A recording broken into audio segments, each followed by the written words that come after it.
በስመ አብ ወወልድ ወመንፈስ ቅዱስ አሐዱ አምላክ አሜን።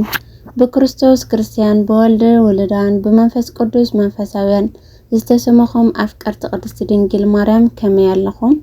ክቡራት ቤተሰብ እሽምባር ናይ ልሙዓንቲ ቪድዮ በሓድሽ ቪድዮ የመጽእ ዘለኹም መንፈሳዊ ሕቶን መልስን ብሂል አቦ ቅዱሳን አቦታትና እሞ ኩላትና ብሓደ ንዕበ ሕቶ ኾነ ሃናፅር ኢተኹም ኣብ ታሕቲ ጸሓፉ እሽምባር ናብ ሕቶ ኸብለኩም።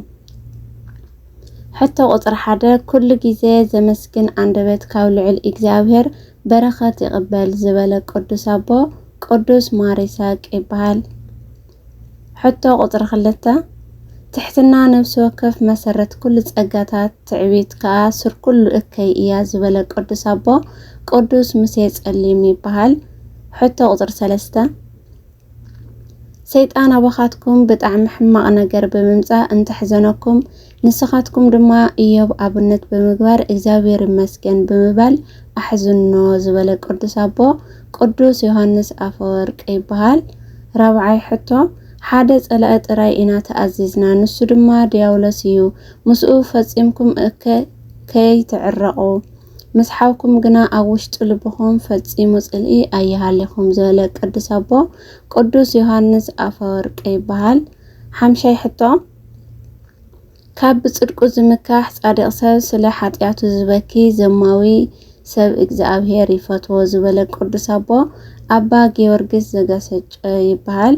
ሻድሻይ ሕቶ ኩሉ ግዜ ኣብ ስራሕ ጽሙድ ኩን ሰይጣን ክጽውዕካ ከሎ ምእንታን ግዜ ክትስእነሉ ዝበለ ቅዱስ አቦ መን ይበሃል? ቅዱስ ጀሮም ይበሃል።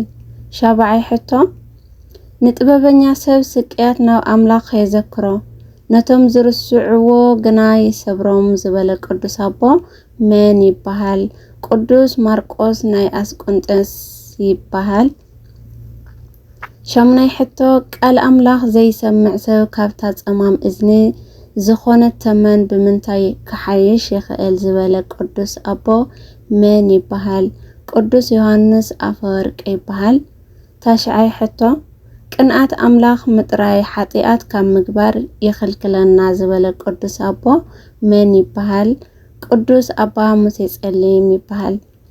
ዓስራይ ሕቶ ኣብ ዓለም ንበሩ ዓለም ግና ኣባኹም ኣይትንበር ዝበለ ቅዱስ አቦ መን ይበሃል? ቅዱስ አትናቴዎስ ዓቢ ይበሃል። ቁጥሪ 12 ክሳብ መጨረሻ ትንፋስ ህይወትካ ፈተና ተጸበ ዝበለ ቅዱስ አቦ መን ይበሃል? ቅዱስ አባ እንጦንዮስ ዓቢ ይበሃል። ቁጥሪ 12 ሕቶ ንክርስቶስ ጽምእዎ እሞ ንሱ ድማ ብፍቕሩ ከርውየኩም እዩ ዝበለ ቅዱስ አቦ መን ይበሃል? ቅዱስ ይስሐቅ ሶርያዊ ይበሃል። ሕቶ ቁጥሪ 13 እቲ ብስቕታ ዝዛረብ ብዓውታ ይሰምዕ ዝበለ ቅዱስ አቦ መን ይበሃል? ቅዱስ ፓቪለን ዘሰርቢያ ይበሃል። ሕቶ ቁጥሪ 14 ኣብ ነፍሲ ወከፍ ዝወደቕ ከሉ ግዜ ከም እንደገና ተንስእ ብቕጽበት ድማ ይቅርታ ሕተት ዝበለ ቅዱስ አቦ መን ይበሃል? ቅዱስ ዮሴፍ መናኒ ይበሃል። ቁጥሪ 15 ሕቶ ኦ ጌታ ከማይ ዝበለ ኃጢአተኛ ከመኻ ዝበለ መሓሪ የለን እሞ ይቕረበለለይ ዝበለ ቅዱስ አቦ መን ይበሃል? አባ ጊዮርጊስ ዘጋሰጨ ይበሃል። ቁጥሪ 16 ሕቶ ዝኾነ ናብ አምላኽ ዘየምርሐካ ነገር ግዜኻ መባኻኒ እዩ ዝበለ ቅዱስ አቦ መን ይበሃል? ቅዱስ ፒዮስ ይበሃል። ሕቶ ቁጥሪ 17 ንድኻ ሓሊፍካ ቤተ ክርስቲያን ውሽጢ ኣቲኻ ብዙሕ ሽምዓ እንተወላዕኻ ናይ ድኻ ነብዓት ግን ነቲ ሽምዓ ከጥፍኦ እዩ ዝበለ ቅዱስ አቦ መን ይበሃል? ቅዱስ ማክሲመስ ይበሃል። ቁጥሪ 18 ሕቶ ኣብ ግዜ ሽግርን መከራን ናብ ፈጣሪ ዘመስግና ከናፍር ምስ ሰማዕታት ማዕረ እየን ዝበለ ቅዱስ አቦ መን ይበሃል? ቅዱስ ዮሐንስ አፈወርቅ ይበሃል። ሕቶ ቁጥሪ 19 ብጽድቁ ካብ ዝምካሕ ጻድቕ ሰብ እግዚአብሔር እቲ ብኃጢአቱ ዝነብዕ ዘማዊ ይፈቱ ዝበለ ቅዱስ አቦ መን ይበሃል? ቅዱስ አባ ጊዮርጊስ ዘጋሰጨ ይበሃል። ሕቶ ቁጥሪ 20 حساب اجر غيتنا مدحنا ኢየሱስ ክርስቶስ ዘሰተዩ ቅዱስ አቦ ምን ይባላሉ? ቅዱስ አቦና ብሸይ ይባላሉ።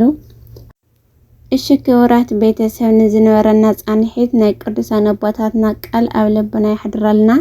ነዛ ቻናል ሓድሽቲ ዝኾንኩም ድማ ሸር ሰብስክራይብ ላይክ እናገበርኩም ኣተባብዑኒ ብሓድሽ ቪድዮ ክስካብ ዝመጻኩም ሰናይ ምክትታል ቤተሰብ